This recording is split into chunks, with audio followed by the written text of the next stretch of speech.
حسین ہے اور آج ہم موٹاپے کے وجوہات اور اس کے علاج یا اس کے احتیاط یا تدابیر کریں گے کہ موٹاپا کیوں ہوتا ہے، کیا وجوہات ہیں اور اس کو کس طرح سے کم کیا جا سکتا ہے۔ سب سے اہم چیز ہے کہ غذا کی ناہمواری یا ڈائجیشن کی ناہمواری کی وجہ سے موٹاپا ہوتا ہے۔ ہوتا یہ ہے کہ غذا میں ہم اپنے عام زندگی میں یا معمولات میں کنٹرول نہیں کر پاتے ہیں اور ہر چیز زیادہ بغیر سوچے سمجھے کھاتے ہیں، جس کی وجہ سے غذا غیر متوازن ہو جاتی ہے۔ ہمارا مقصد صرف کھانا ہوتا ہے اور زبان کے چٹکارے رہ جاتا ہے، جبکہ زندگی زبان کے چٹکارے کا نام نہیں ہے۔ زندگی میں ایک توازن اور ایک بیلنس رکھنا بہت ضروری ہے۔ غیر شعوری طور پہ ہم بہت زیادہ کھانے کے معاملے میں غیر حساس یا غیر واقع ہیں، ہر چیز کھانے کی عادت ہو جاتی ہے۔ اب نتیجہ یہ کہ کیلوریز ویلیو ہماری بہت زیادہ ہو جاتی ہے۔ کیلوری کیا ہے؟ ایک ناپنے کا آلہ ہے، ایک انرجی لیول ہے کہ اگر آپ جو بھی کھائیں گے، اتنے گرام کھائیں گے تو اتنے کیلوری اس سے انرجی یا کام کے لیے انرجی پیدا ہوگی۔ ہوتا یہ کہ انسانی زندگی میں یا انسانی جسم کے لیے زیادہ سے زیادہ 1800 یا 1500 سے لے کر 1800 کیلوری کافی ہوتی ہے۔ اس کا مقصد یہ ہے کہ دن میں اگر ہم 3 مرتبہ کھانا کھائیں تو 500 یا 600 کیلوری کا کھانے کے حساب سے ہمارے پاس بیلنس ہو جائے گا یا مکمل۔ جو سرپلس ہوتی ہے وہ ہمارے پاس فیٹ یا فیٹی ایسڈ یا گلائکوجن یا شوگر کی شکل میں جمع ہو جاتی ہے، اور اس کا تناسب جب زیادہ ہو جاتا ہے تو انسانی جسم میں موٹاپا نظر آنے لگتا ہے، پیٹ بھرنے لگتا ہے کولے کی طرف اور تمام جسم بے ہنگم ہو جاتا ہے اور شخصیت غیر متوازن ہو جاتی ہے۔ ایک اچھے انسان کے لیے 55-60 کے جی نارمل ہے، خواتین کے لیے 50 سے 55 کے جی کافی ہے۔ اس سے زیادہ کے لیے پھر ہم کہیں گے کہ وہ موٹاپے کی طرف مائل ہو رہی ہیں۔ 60 اور 65 کے جی کا وزن اگر کسی خاتون کا ہو جائے تو یہ ایک میکسیمم انڈیکیشن ہے، اس کے بعد آپ اس کو موٹاپا کہیں گے۔ خط اگر عموماً کراچی میں یا پاکستان میں خط خواتین کا 5-4 سے 5-6 تک ہوتا ہے، اس لحاظ سے 60 کے جی کافی ہے۔ مردوں کا یہ ہے کہ 5 سے لے کر 5-8 5-7 تک کا خط ہوتا ہے۔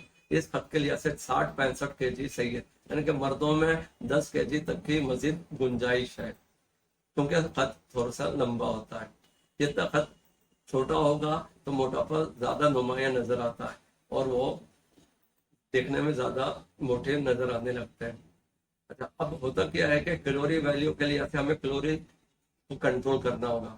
کیلوری کنٹرول کرنے کے لیے جو سب سے اہم چیز ہے وہ کاربوہائیڈریٹ ہے۔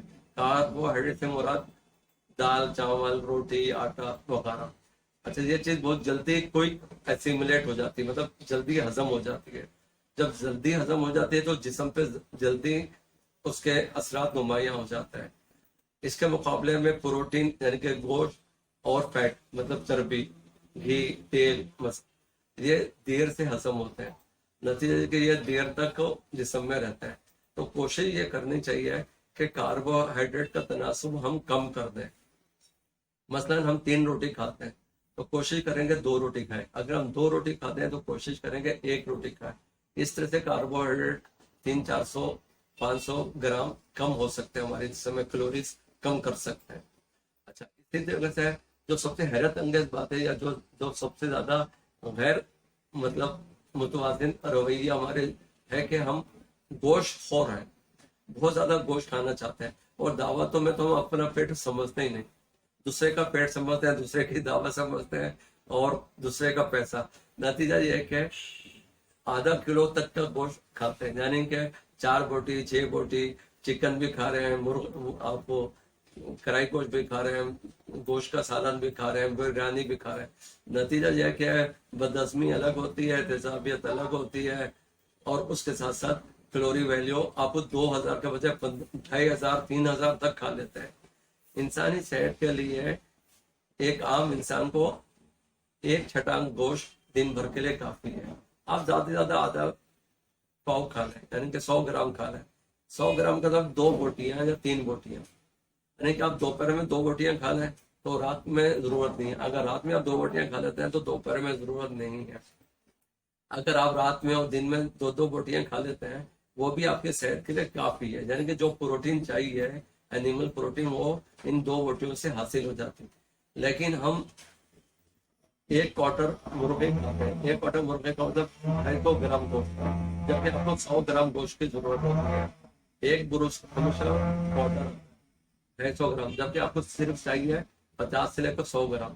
تو فاضل جو 150 گرام ہے اس کا کیا کریں گے؟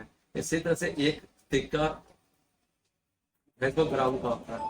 اس کا مطلب کہ آپ 1 ٹکا کھا لیتے ہیں وہ بھی حلوہ پوری کے ساتھ یا پوری کے ساتھ. آپ سوچیے آپ کتنا زیادہ پروٹین اور آئلی چیز لے رہے ہیں.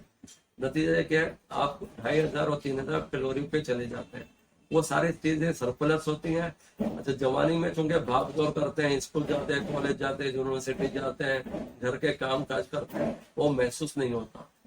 آفس اور دوسرے جب آپ کام کم کرنے کی اسٹیج پہ آتے ہیں، 40-45 سال کی عمر ہو جاتے ہیں، چھوٹے بھائی بہن کام کرنے لگتے ہیں یا بیٹا بیٹی کام کرنے لگتے ہیں، اور آفس میں آپ سینئر ہو جاتے ہیں اور دوسرے کارکن یا جونیئر آفیسر آپ کے کام کرنے لگتے ہیں، تو آپ بیٹھنے کے کام پہ آ جاتے ہیں، آپ حکم دینے کے کام پہ آ جاتے ہیں.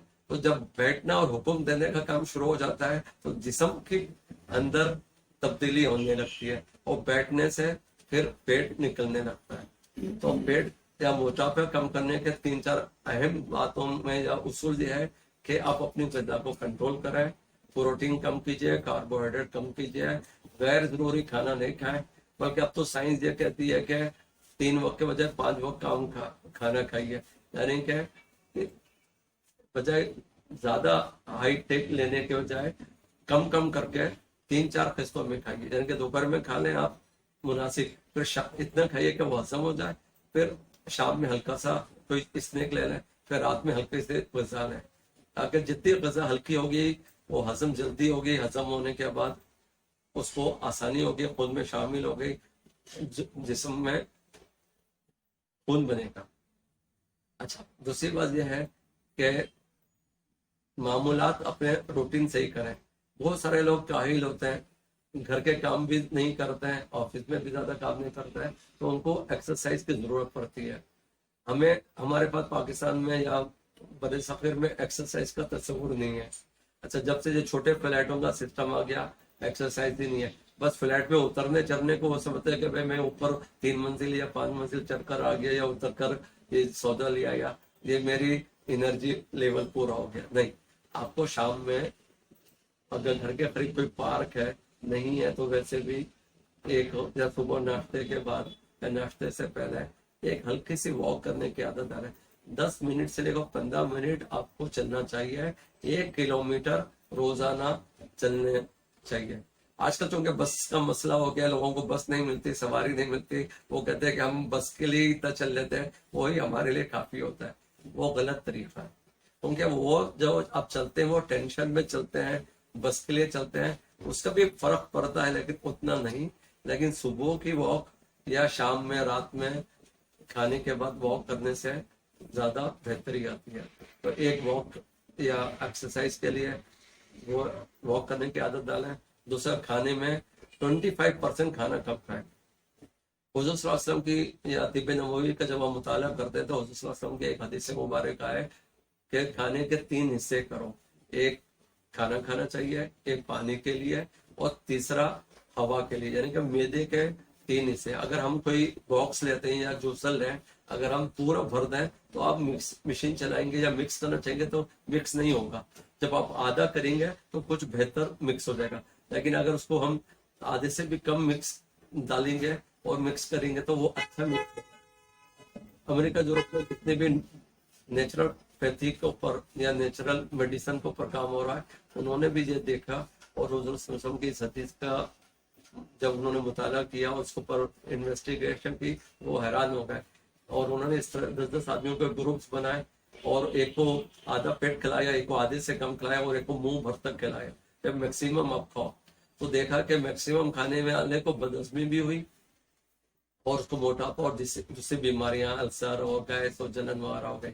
جبکہ جس نے 1/3 کھانا کھایا وہ اس کے اندر اسمارٹنیس، انرجی لیول بھی اچھا ہوا اور کیلوریک ویلیو بھی اس کو اچھی بنی. اس کا مطلب ہے کہ آپ اپنے اوپر زیادتی نہیں کریں، اپنے اوپر فورس نہیں کریں. کھانا آدھا پیٹ یا آدھے سے کم کھائیں اور کھانے کے بعد آدھا گھنٹے تک پانی نہ پئیں. ہوتا یہ کہ ہم کھانا کھانے کے بعد کولڈ ڈرنک پی لیتے ہیں یا پانی پیتے ہیں، وہ بھی غلط ہے. کھانے کے دوران پانی نہیں پینا چاہیے. اچھا، کبھی بھی ٹھنڈے پانی کو زیادہ نہیں پینا چاہیے. حضور صلی اللہ علیہ وسلم کی حدیثوں سے ہمیں ایک بات سامنے آتی ہے کہ حضور صلی اللہ علیہ وسلم ٹھنڈے پانی کے مقابلے میں گرم پانی یا عام نیچرل یا قدرتی پانی کو پینا پسند کرتے تھے. آج کی نئی سائنس نے بھی ثابت کر دیا ہے کہ گردے کے امراض میں ٹھنڈا پانی بہت نقصان کرتا ہے. اچھا، دل کے امراض میں بھی ٹھنڈا پانی شریانوں میں جا کر جمتا ہے اور خود کو بلاک کرنے میں پرابلم کرتا ہے. تو گرم پانی پینے سے یا گرم قہوہ پینے سے شوگر کی بیماری، دل کی بیماری، گردے کی بیماریاں نہیں ہوتی ہیں. تو نتیجہ یہ ہے کہ موٹاپا بھی نہیں ہوتا کیونکہ کولیسٹرول نہیں جمتا. تو کوشش یہ کریں کہ گرم پانی پینے کی عادت ڈالیں. اس کے علاوہ یہ ہے کہ کچھ غذائیں ایسی ہوتی ہیں جو بادی ہوتی ہیں، اس کا خیال کریں. بادی چیزیں جیسا گوبھی، بیگن، آلو نہیں کھائیں. چوتھی بات اہم ہے کہ لیڈیز میں ہارمونک چینجز ہوتے ہیں، لیڈیز میں ہارمونک پرابلمس ہوتے ہیں، ایام کی خرابی ہوتی ہے. تو کوشش یہ کریں گے اگر لیڈیز میں سب سے پہلے ایام یا ہارمونس کیا ہے وہ کریں، کسی لیڈی ڈاکٹر کے پاس جائیں. اگر ہارمونک بیلنس صحیح ہو گیا، ایام کی خرابی دور ہو گئی، اس سے بھی موٹاپا کم ہو جاتا ہے. چوتھی بات یہ ہے کہ خواتین میں زچگی کے بعد 40 دن بہت احتیاط کرنے کے لیے ہوتے ہیں. پہلے زمانے میں عرق چہار کے نام سے ایک دوا دی جاتی تھی، اس میں اجوائن، زیرہ، سونف وغیرہ شامل ہوتے تھے، الائچی. اس سے یہ ہے کہ نفاس یا گندگی دور ہو جاتی تھی. تو بعض مرتبہ یہ ہو کہ اس 40 دن میں یا ایام میں نفاس میں گندگی صحیح طریقے سے یا صفائی صحیح طریقے سے نہیں ہو پاتی. اس لیے اس کا بھی خیال رکھا جائے کہ کوئی بھی لیڈی ڈاکٹر یا طبیب یا طبیبہ سے مشورہ کر کے کوئی ایسی چیز لی جائے جس سے وہ آفٹر پریگنسی سہولت ہو اور وہ پیٹ اپنی جگہ پہ واپس آ جائے. ورنہ عموماً زچگی کے بعد پیٹ کچھ ہوا اور گیس وغیرہ کی وجہ سے اور دیگر عوامل کی وجہ سے پھول جاتا ہے اور موٹاپا آ جاتا ہے. تو اس کے لیے عرق چہار ایک دوا دی جاتی تھی اور بہت عمدہ ہے. اور اگر وہ دوا نہ بھی ملے تو الائچی، سونف وغیرہ، زیرہ وغیرہ کا پانی ابال کر بھی پیا جا سکتا ہے. اچھا، اسی طرح سے عام دنوں میں بھی جو بھی موٹے حضرات ہیں یا خواتین موٹاپے کا شکار ہیں وہ عرق زیرہ یا عرق اجوائن وغیرہ لے کر استعمال کر سکتی ہیں نہار منہ. یا ادرک، سونف، زیرہ، الائچی، اس ٹائپ کی چیزوں کو آپ کو کچھ لے کر پانی میں جیسا جو شندہ بناتے ہیں چائے کی طرح بنا کر پی سکتی ہیں. اور اگر باقاعدہ علاج کرنا ہو تو اس کا مشورہ یہی ہے کہ آپ کو کسی بھی خاص مستند حکیم یا طبیب یا ہومیوپیتھی یا ڈاکٹر سے رجوع کریں. شکریہ.